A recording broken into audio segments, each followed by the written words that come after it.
বেগুনি হবে? হ্যাঁ হবে। গরম? হ্যাঁ গরম।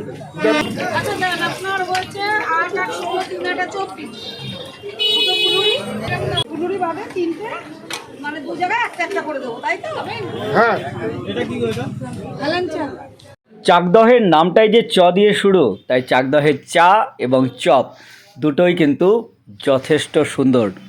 আমরা চলে এসেছি এখন একেবারে চাকদহ স্টেশন সংলগ্ন ঘোড়া স্ট্যান্ড বা রেলওয়ে ময়দানে, যেখানে সারি সারি চপের দোকান রয়েছে।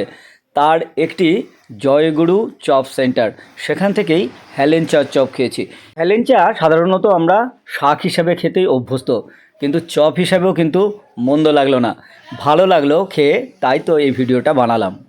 চাকদাহ আসতে গেলে আপনাদেরকে আসতে হবে শিয়ালদা কৃষ্ণনগর মেন লাইনে এবং চাকদাহ স্টেশনে নেমে 1 নম্বর প্ল্যাটফর্মের বাইরে আসতে হবে এবং শিয়ালদার দিকের যে প্রান্ত, সেই প্রান্ত থেকে আপনি যদি বাইরে আসেন তাহলে কিন্তু এই দোকানগুলো দেখতে পাবেন এবং সেখানেই ঘোড়া স্ট্যান্ড রয়েছে, রেলওয়ে ময়দানও বলে, সেখানেই এই চপের দোকানগুলো রয়েছে। এইখানকার চপ কিন্তু বেশ জনপ্রিয়। আমি দেখেছি যে প্রচুর মানুষ রীতিমতো ভিড় করে বিকেলবেলার দিকে চপ কেনেন এবং চপের জন্য ওয়েট করতেও দেখেছি, যে একটি বিশেষ চপ হয়তো তিনি খাবেন, তার জন্য তাকে কিন্তু ধৈর্য ধরে ওয়েট করতে দেখেছি। তার মানে এখানকার চপ কিন্তু খুব ভালো।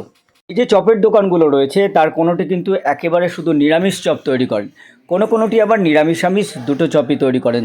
তাহলে যদি আপনাদের মনে হয় যে নিরামিষ চপ খাবেন, তাহলে কিন্তু একেবারে নিরামিষ চপের দোকানও এখানে পাবেন। চাকদহ স্টেশন সংলগ্ন এই চপের দোকানগুলোতে আপনারা ঢু মারবেন এবং কত ধরনের যে চপ পাবেন, কোনোটা চপ হয়তো আপনারা খানইনি, সেই নামও কিন্তু আপনারা শুনতে পাবেন। আমার তো খুব ভালো লেগেছে, বেশ কয়েকটি দোকানের চপ খেয়েছি, আপনারাও কিন্তু খেয়ে দেখবেন। আর যারা ইতিমধ্যেই খেয়েছেন তারা তো জানেনই এর স্বাদ কীরকম।